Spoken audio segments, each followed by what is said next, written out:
Vocês já repararam que todos nós estamos inseridos numa dinâmica que nós poderíamos chamar de espera e chegada?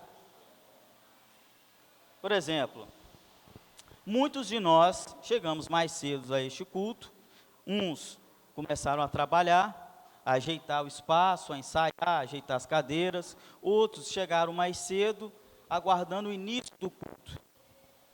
A dinâmica da espera e da chegada. Muitos de nós, essa semana, vivemos isso aqui nessa comunidade. Ficamos na espera que o clipe do Joey fosse exibido no YouTube.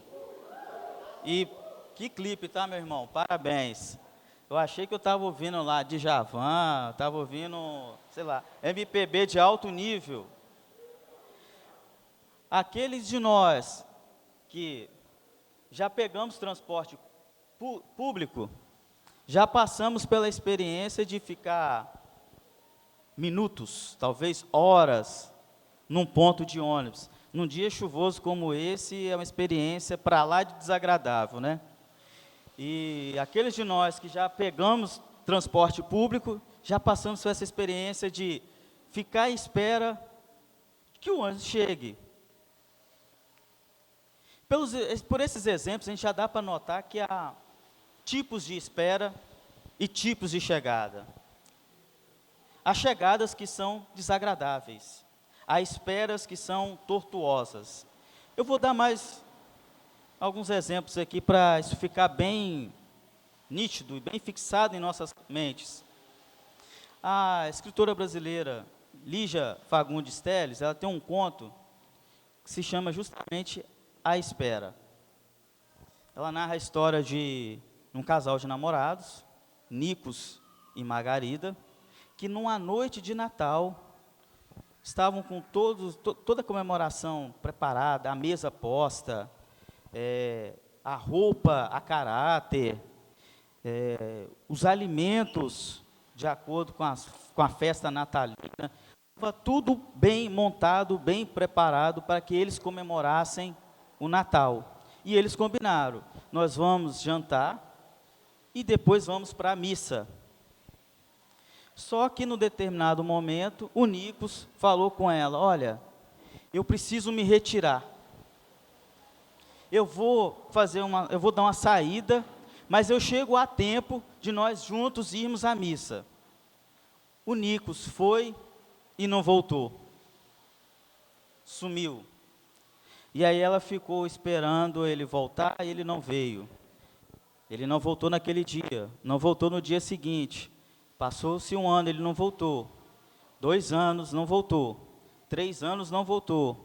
4 anos, não voltou. 5 não voltou. 6 não voltou. Depois de 10 anos é que ele voltou. Ele ainda tinha a chave do apartamento.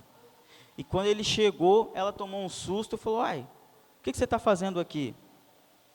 Ele falou, eu vim te ver. Eu vim dizer que te amo. E ela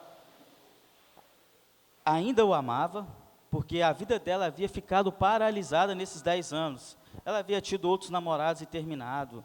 Todo Natal ela entrava em depressão, em desânimo, porque aquilo foi uma frustração, foi uma espera que marcou a vida dela, deixou um trauma, uma marca hipernegativa. E aí ele disse para ela, eu a amo. E aí ela assim estava disposta a reatar o relacionamento. Mas ele diz, mas eu não sei me enraizar. Eu não consigo estabelecer um vínculo, um relacionamento duradouro. E sumiu de novo, e foi embora. A Lígia Fagundes Telles não disse se esse reencontro foi exatamente na noite de Natal, como ela havia dito que ele sumiu numa noite de Natal, mas ela informa que era uma época de festividades natalinas. Mas vamos pensar aqui, o cidadão some durante 10 anos, depois ele aparece para dizer isso, que ele ama a mulher, mas ele não sabia estabelecer relacionamentos. Essa é uma espera dolorosa. Vou dar mais um exemplo. Eu venho de uma família de pessoas apaixonadas por carro. Meu pai, meus irmãos, meus tios, todos são apaixonados por carros. E todos tiraram carteira muito mais cedo. Só que eu tinha colocado na minha cabeça assim, eu só vou tirar a carteira depois que eu tiver condições de comprar um carro. Porque se eu tiver CNH, habilitação, e não tiver carro, para mim não é interessante. Não. E aí eu só tirei a carteira quando eu pude comprar meu carro. Só que no dia da prova, eu fiquei naquela espera de ser chamado, e é uma espera angustiante. Ainda mais que os 3 caras que foram antes de mim, que chegaram todo pomposos, cheios de si, reprovaram. Aí quando o examinador me chamou, eu já cheguei assim, cara, esse negócio vai ser tenso, né? Mas eu respirei fundo, eu tinha treinado tanto, que eu fiz aquelas coisas assim, no piloto automático. Não estava nem pensando o que eu estava fazendo. Cinto, ligar o carro, sair de primeiro, olhar no seu retrovisor. Eu fiz tudo aquilo no piloto automático, que quando o cara falou, você está aprovado, eu até tomei um... é? Aí que eu me caí, fui me tocar. Estou aprovado, porque foi no piloto automático. Para mim, aquela espera foi angustiante, mas depois o resultado foi de alívio, de conquista, de vitória. E nós estamos no período do advento. O advento, ele fala justamente dessa dinâmica, da espera e da chegada. O texto bíblico que nós lemos, nos fala disso. O período de advento, meus irmãos, ele cria em nosso coração a expectativa, para que nós nunca esqueçamos que o Senhor Jesus veio, que a espera teve uma chegada triunfante, que o nosso temor acabou, Jesus veio, e isso nos enche de alegria, porque o advento é também o período para a emenda de vida, para a conversão, é o período que nos leva a examinar nós mesmos, para ver como está a nossa vida diante de Deus. O advento nos lembra que Jesus é a luz do mundo. É por isso que nós acendemos as velas do advento. É para nos lembrar que há alguém que é a luz, que Ele próprio é a luz que dissipa as trevas que há em nós. O teólogo Romano Guardini, ele disse algo muito interessante sobre o advento. Ele diz que o advento nos lembra que a nossa fé repousa sobre uma vinda, sobre a chegada de alguém. E é sobre a chegada dessa pessoa que nós vamos falar nessa manhã. No texto bíblico que nós lemos,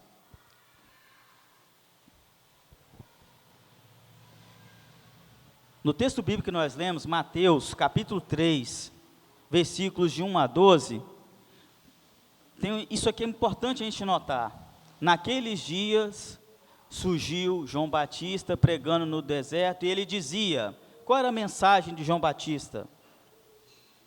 Arrependei-vos, porque o reino dos céus está próximo. Essa é a mensagem de João Batista, e eu vou dizer mais, esse é o cerne do Evangelho. O que é o Evangelho?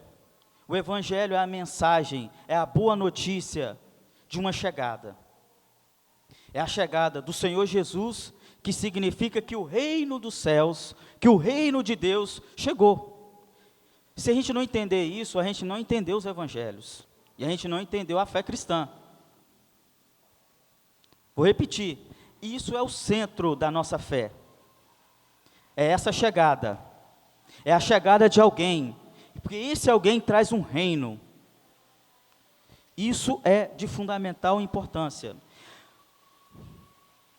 Só um comentário, a versão de Mateus diz reino dos céus, porque a tradição, os estudiosos creem que o Evangelho de Mateus foi endereçado para uma comunidade de judeus convertidos, e os judeus convertidos levavam tão a sério a questão da santificação do nome do Senhor, que eles evitavam usar a palavra Deus para qualquer coisa. Por isso que o evangelista optou por traduzir essa palavra reino dos céus. Quando você vai ler o Evangelho de Marcos, o Evangelho de Lucas, eles vão usar a palavra reino do céu, de Deus. Mas em Mateus, a gente lê a expressão reino dos céus.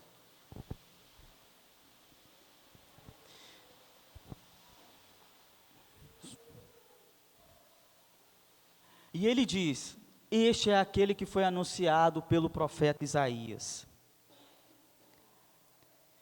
Essa é a voz do Natal, meus irmãos. João Batista, ele é a voz que clama no deserto, ele é uma voz do Natal. E essa voz nos diz que a espera acabou. O reino de Deus chegou. Jesus veio, o Salvador veio.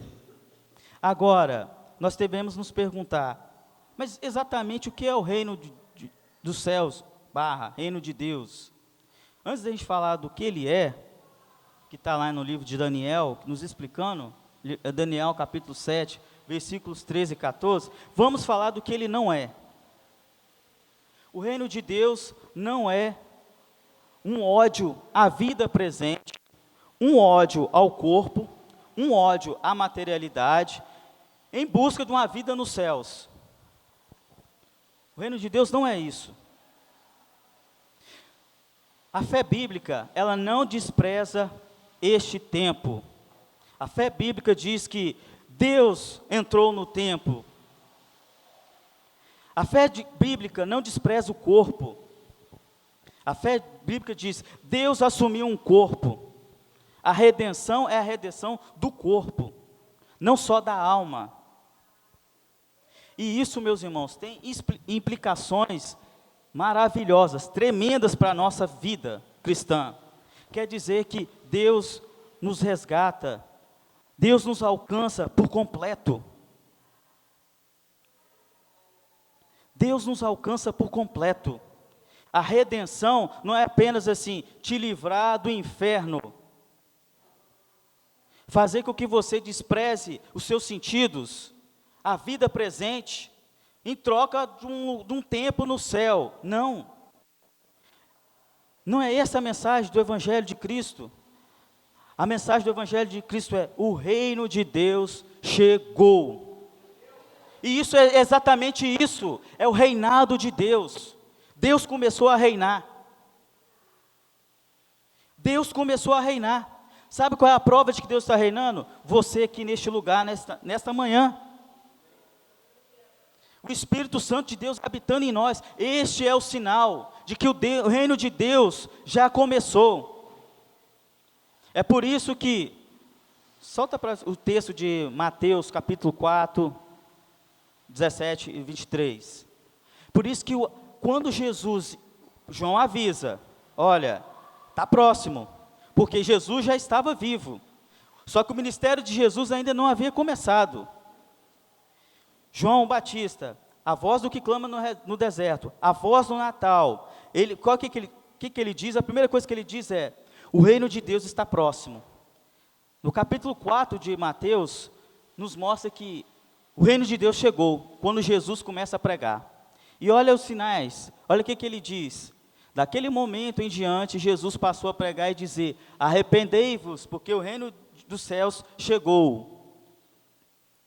Versículo 23.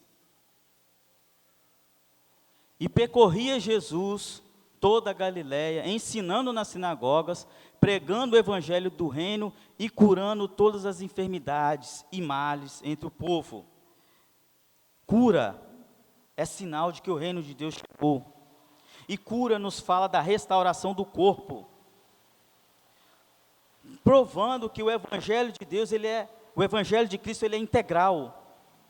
Ele cura o corpo. O Evangelho de Cristo não despreza o corpo. Por isso que nós, recentemente, na igreja, no cristianismo, nós nos despertamos para isso. Por isso que nós estamos desenvolvendo hoje teologias que falam sobre o corpo. Da importância da alimentação, da importância da atividade física, da importância de se cuidar, da importância de ter boas noites de sono. Porque o Evangelho de Cristo, ele é integral. O Evangelho de Cristo, ele é integral. A boa nova de salvação nos diz isso. Deus quer restaurar, nos reconciliar em totalidade com Ele. Isso envolve o nosso corpo. Nós só adoramos aqui no nosso corpo. Nós estamos aqui de corpo presente. Muitas vezes há igrejas ainda que têm uma liturgia muito engessada, que se chocam quando, por exemplo, alguém visita a nossa comunidade e vê que a gente levanta os braços, que a gente se mexe. É porque nós reconhecemos que nós temos um corpo. E nós só podemos adorar a Deus nesse corpo. Deus nos chama, nós não somos fantasminhas, nós somos seres corpóreos. E sabemos que Jesus prega o evangelho integral. Então, meus irmãos, qual é a voz do Natal? Para você fixar na sua mente. A voz do Natal nos diz que o reino de Deus chegou. E esse reino de Deus, ele é total. Ele não nega o corpo. E esse Deus chega usando seres humanos. O próprio Cristo se torna humano. João Batista é um humano que prega. E por que isso é importante? Por que é importante nós enfatizarmos isso, meus irmãos? Para nós entendermos que, a partir do evento Cristo, a partir da encarnação do Verbo, a partir do momento que Jesus veio, o método preferido de Deus a agir na história é através de outros seres humanos. Vou repetir para você gravar. A partir da encarnação do Verbo, o método preferido de Deus para agir na história é através de outros seres humanos. Se você sofreu na vida porque alguém te machucou, alguém te feriu, Deus vai usar outra pessoa para te curar. Se você teve uma experiência negativa em outra comunidade de fé, Deus vai usar pessoas dessa comunidade para te restaurar. É a partir da encarnação do Verbo que nós aprendemos isso. Jesus curou, muitas das vezes tocando nas pessoas, tocando naqueles que eram indignos, naqueles que eram desprezados, naqueles que todos evitavam, para nos mostrar que o Verbo se encarnou, e Ele cura pessoas por meio de outras pessoas. Quando nós vamos lendo esse evangelho mesmo de Mateus, o capítulo 8 nos fala da cura de um leproso. O leproso era aquele cara que todo mundo evitava. Havia as razões para isso também, as razões sanitárias. Em tempos de coronavírus, nós entendemos muito bem. Em determinados ambientes, se alguém desse um espirro, todo mundo já olhava com cara feia, cismado, com medo, e dependendo do ambiente, querer lixar a pessoa. Como é que ele está aqui sem máscara? Era essa repulsa que um leproso sentia. Como é que esse cara está transitando no meio de nós? Não pode. Ele precisa sair daqui. E Jesus curou vários leprosos por meio do toque. A lepra era uma doença contagiosa e era uma doença que contaminava a pessoa, de modo que quem tivesse contato com o leproso precisava ficar afastado do convívio social. Então Jesus, quando tocou naquele homem, Jesus ficou ritualmente impuro. Mas ele nos ensina que ele não tem medo de tocar nos impuros, porque ele veio trazer a boa nova de restauração, de redenção, de transformação e de salvação para os impuros. E isso nos leva ao segundo ponto do que a voz do Natal nos diz. A voz do Natal nos diz: arrependei-vos e confessem os seus pecados. Quem não se reconhece como impuro, impede que Jesus toque nele. Quem não reconhece os seus pecados, impede a ação de Deus na sua vida. E certamente será uma pessoa difícil de conviver. Eu não sei se você já teve a experiência de conviver com alguém que está sempre com a razão, nunca reconhece os seus erros. É difícil. É uma convivência complicada. E nós vivemos numa sociedade em que as pessoas estão tão ensimesmadas, estão embarcando nessa onda do individualismo em excesso, que a pessoa acha que não precisa das outras. É como se o cidadão tivesse autogerado, tivesse aprendido a falar sozinho. Ele não reconhece que ele precisa dos outros e que ele está imerso num ambiente de interações sociais. Há uma série de pessoas invisíveis trabalhando em nosso favor agora. Por exemplo, eu estou usando esse microfone, que usa energia, está aceso. Tem um monte de gente trabalhando agora, que nós não sabemos quem são, para que nesse espaço tenha energia. São relações sociais. Muitas vezes nós não sabemos quem são essas pessoas, mas elas estão trabalhando em nosso favor. Só num tempo como esse, altamente individualista, de gente si mesmada, que poderia surgir o movimento dos desigrejados. O cidadão acha assim, eu vou comungar comigo mesmo, nós vamos cear aqui. Mas aí tem muita gente que pensa assim, eu vou comungar comigo mesmo, eu vou sagrar o pão, o vinho, vou convidar a mim mesmo para cear. Eu não preciso dos outros. E, gente, é de uma arrogância tão grande falar assim, não, eu não preciso de igreja. Isso é de uma arrogância tão grande, que impede Jesus chegar no coração da pessoa. Como assim? Não depende de igreja? Eles são muito pecadores, e você é o quê? E eu sou o quê? Quando a gente não reconhece que é pecador, a gente impede a ação de Cristo em nossas vidas. E certamente a gente se torna um mala sem alça, uma pessoa de difícil convivência. Durante muito tempo, nas humanidades, se convencionou a dizer que o cristianismo enche a cabeça das pessoas de culpa. Quem leu Nietzsche já leu muito sobre isso. Somente quem leu o Anticristo, do Nietzsche, Nietzsche vai falar que o cristianismo é o platonismo do povo, porque nega a corporeidade. Tem razões, sim, é uma crítica que, sim, em algumas ocasiões, procede. Mas vai falar que o cristianismo é inferior ao budismo, porque o cristianismo, no budismo não tem essa noção de pecado, de expiação, de que você tem que reconhecer suas falhas. Mas, depois, quando as ideias de Nietzsche foram aplicadas para valer no nazismo, a gente viu o que acontece quando se nega que a natureza humana é decaída. Quando não se reconhece que se é falho, que se é pecador, que dentro de nós há uma ruptura, que quando nós olhamos para nós mesmos, nós nos sentimos incompletos, que quando nós olhamos para nós mesmos, se nós formos honestos conosco mesmo, nós vamos ver que dentro de nós há inclinações perversas. Por isso que nós precisamos de um Salvador. Porque nós, por nossa própria conta, nós não conseguimos nos salvar. É o que o nosso reverendo Eric diz constantemente, eu sou um problema para mim mesmo, por isso que eu preciso de um Salvador. Quando nós não reconhecemos que somos pecadores, nós impedimos que a porta da graça se abra para nós. Jesus tocou em leprosos, Jesus aceitou a adoração de prostitutas, Jesus conviveu com os excluídos, mas mais que excluídos, com pecadores que se reconheciam pecadores. É aí que está o grande lance. Não era pelo simples fato deles serem pecadores, é porque eles reconheciam o óbvio. Eles eram pecadores. Não é que Jesus, é porque Jesus só andava com os desajustados, porque ele só queria andar com os desajustados. Tinha um motivo, uma finalidade. É porque os desajustados se reconheciam como tais, portanto, davam espaço, abertura, para que o Evangelho de Cristo os alcançasse.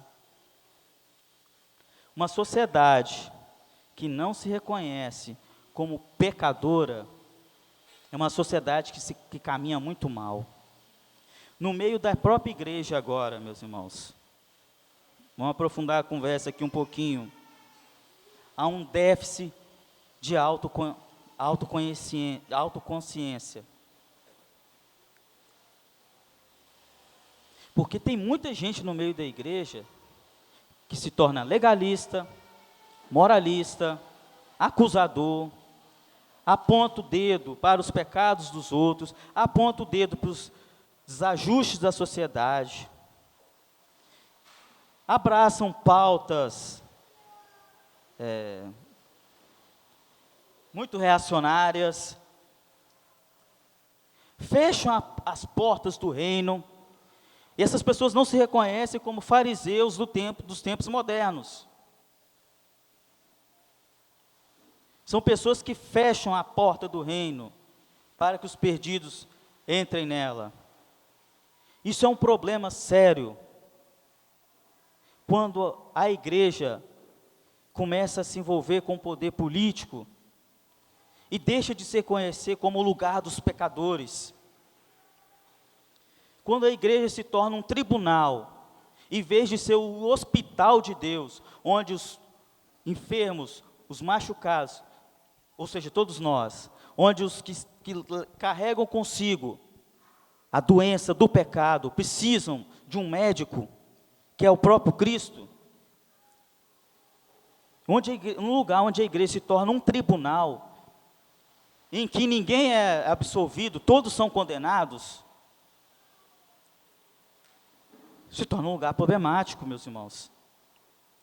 A igreja é o hospital de Deus, é o lugar que nós reconhecemos que somos pecadores.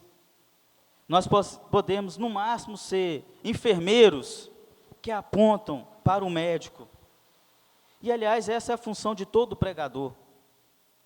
Todo pregador, ele é um João Batista. Ele é uma voz do que clama no deserto, porque ele aponta para o rei, que tem o poder de salvar e restaurar. Todo pregador é um amigo do noivo, ele não é o noivo, ele aponta para o noivo. Todo pregador é um enfermeiro, que sabe que ele está cuidando do paciente, mas quem é o médico e tem o poder da cura é o Senhor Jesus. Então, meus irmãos, a voz do Natal nos diz que o reino de Deus chegou, que é preciso converter-se, arrepender-se dos seus pecados, para que esse reino se efetive nas nossas vidas, para que nós possamos entrar nesse reino.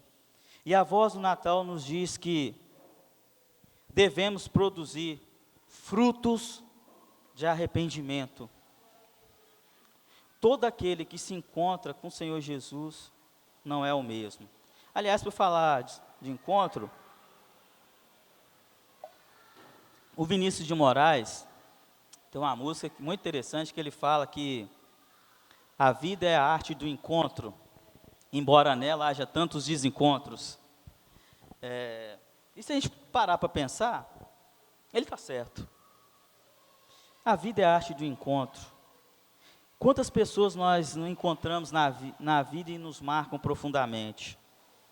Se você for parar para pensar na sua vida, qual foi o encontro que te trouxe para essa comunidade de fé, por exemplo? Eu posso compartilhar com vocês a minha experiência.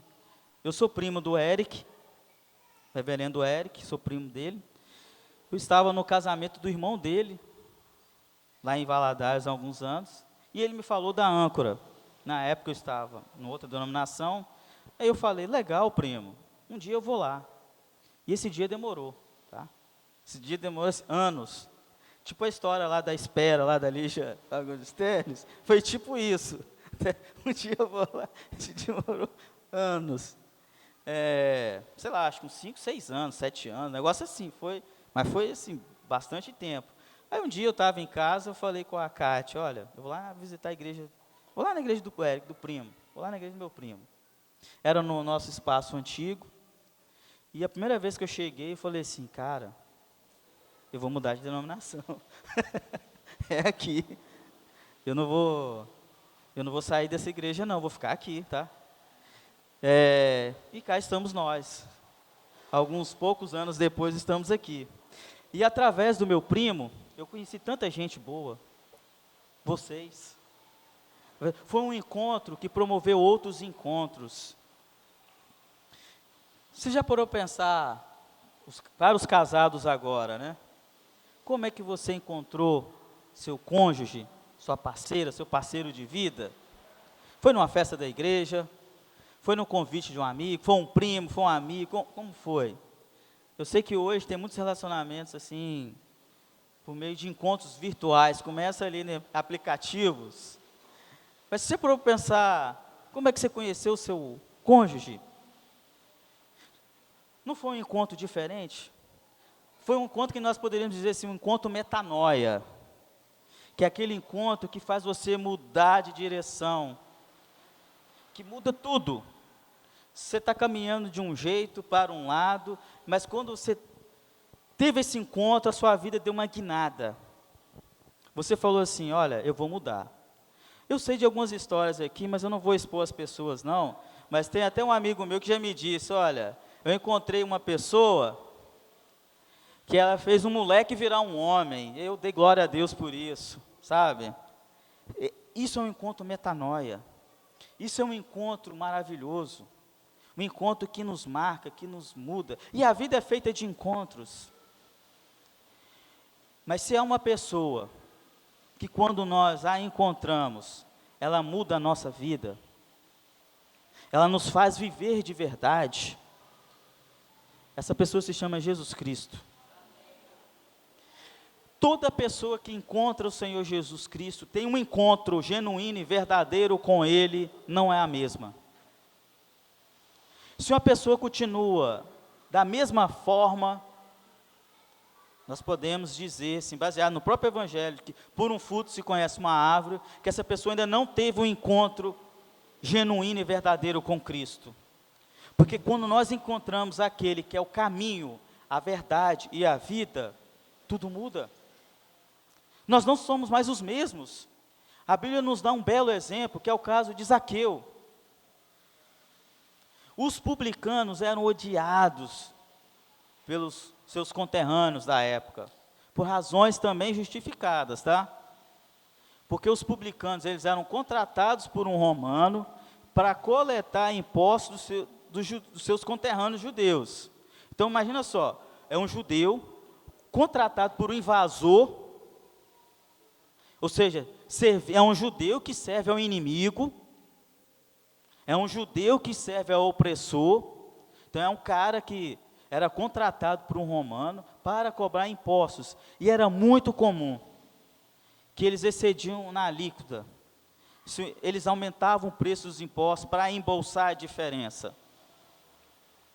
Então, eles eram odiados pelos outros judeus, por razões, quando a gente entende o contexto histórico, a gente, assim, será que a gente não odiaria também um publicano, não? Aqueles de nós que trabalham, por exemplo, na coletoria, em fiscalização de impostos, ou até mesmo em contabilidade, sabe qual é o gostinho de ser odiado? Porque o contador é aquele cara que manda para o cliente assim, ó, tem isso aqui para você pagar, tem aqui para você pagar, é um imposto aqui para você pagar. E geralmente é uma relação tensa. O empresário ouve assim, o contador é notícia ruim. Afinal de contas, assim, quase ninguém paga imposto sorrindo e saltitando de alegria. Quando vê o contador ligando, já fala assim, nossa, é problema. E costuma ser uma relação tensa. Os fiscais também, os fiscais da Receita Federal, quando vê assim, intimação de fiscal da Receita Federal, nosso pai, do Estado, por quê? São pessoas que vão fazer doer o seu bolso. Os publicanos eram assim, tinham um agravante, que eles aumentavam os impostos para embolsar a diferença. Mas quando Zaqueu teve um encontro com Jesus, todo mundo se assustou com Jesus, quando Jesus vê Zaqueu e fala, eu vou almoçar com você, eu vou na sua casa.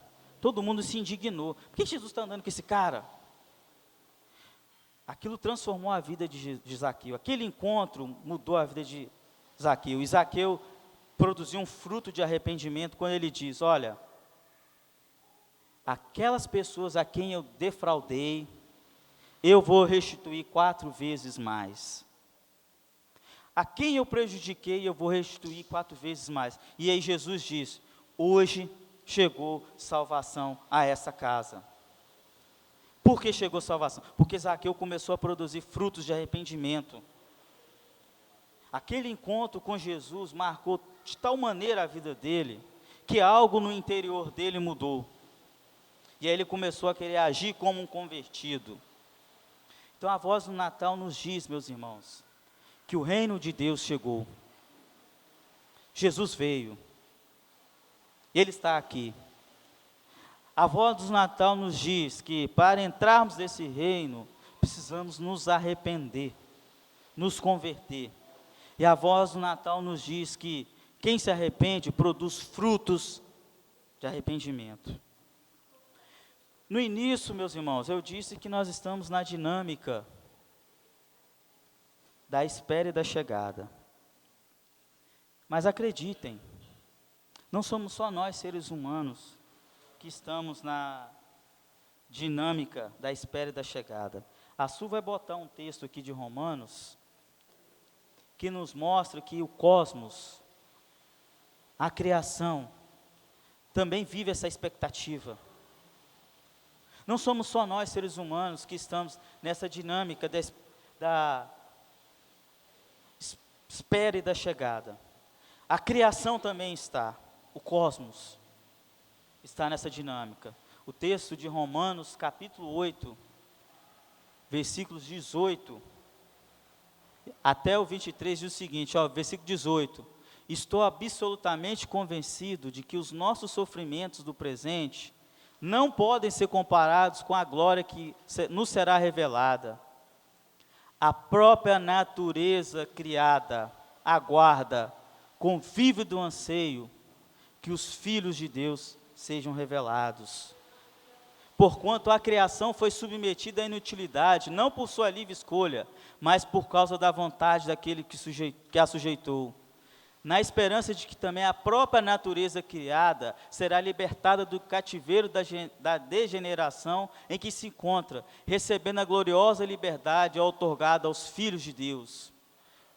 Sabemos que até hoje toda a criação geme e padece, como em dores de parto. E não somente ela, mas igualmente nós, que temos os primeiros frutos do Espírito, também gememos em nosso íntimo, esperando com ansiosa expectativa por nossa adoção como filhos, a redenção no nosso corpo. Reparem nesse texto, que ele fala que a criação geme, sofre, está na expectativa da redenção. E ele termina falando da redenção do nosso corpo, para provar que o nosso corpo é importante, que é uma espiritualidade desencarnada, sem corpo, é tudo, menos uma espiritualidade cristã. Nós estamos nessa dinâmica da espera e da chegada. A criação também está. Sabe por quê, meus irmãos, para finalizar? O advento nos fala da chegada. Apóstolo Paulo nos diz que na plenitude dos tempos Jesus veio. Jesus veio. O reino de Deus já começou. O reino de Deus foi instaurado, foi inaugurado. Nós somos a prova disso. Quando nós nos convertemos, quando nós nos reunimos como igreja, quando nós sentimos o poder de Deus, vidas sendo transformadas, pessoas sendo curadas, milagres, são provas de que o reino de Deus começou. Mas o reino de Deus ainda não está plenamente efetivado. Nós estamos na espera de um segundo advento, que é quando Cristo voltará para inaugurar a era de paz.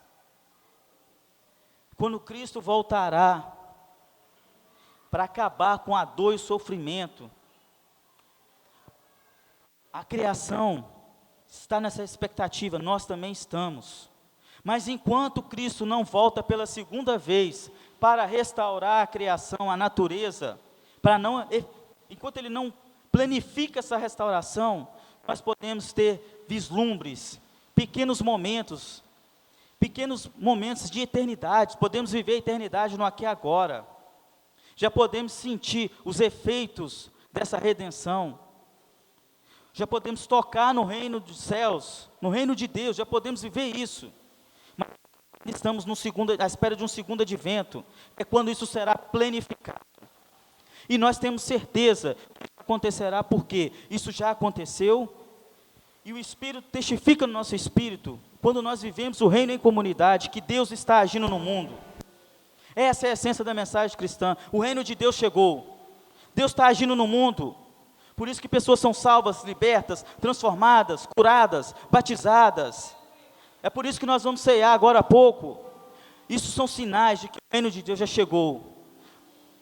E nós estamos na expectativa desse segundo advento, quando esse reino será plenamente efetivado. Você quer entrar nesse reino, meu irmão? Você quer entrar nesse reino? E porque ele já chegou, então arrependa-se e dê frutos de arrependimento. Porque o Senhor Jesus está aqui. O Espírito dele está aqui. E como diz o apóstolo João, o Espírito dele é o Espírito que testifica em nós que nós temos o poder da ressurreição e da vida, porque ele é a ressurreição e a vida. Se ele ressuscitou, e ele é a vida, e ele está em nós, o seu Espírito, o Espírito Santo testifica no nosso interior, que nós temos dentro de nós, o Espírito da ressurreição e da vida. Que isso seja palavras de vida para você, meu irmão. Se você está desanimado, triste, cabisbaixo, saiba, o Espírito da ressurreição e da vida está dentro de você. Jesus quer que você saiba disso. Você não é um fracassado, você não é um derrotado, você não é alguém sem esperança. Você tem esperança porque o Espírito da ressurreição e da vida habita em você e o reino de Deus chegou. É por isso que nós somos pessoas alegres, pessoas que saibam celebrar a vida, pessoas que choram quando isso é necessário, mas choram sabendo que não estão desamparados, choramos sabendo que temos um Pai que ouve o nosso choro, nós nunca estaremos sozinhos. Por quê? Porque o Espírito da ressurreição e da vida habita em nós. O reino de Deus chegou, meus irmãos. Essa é a boa nova do Evangelho. O reino de Deus chegou. Amém.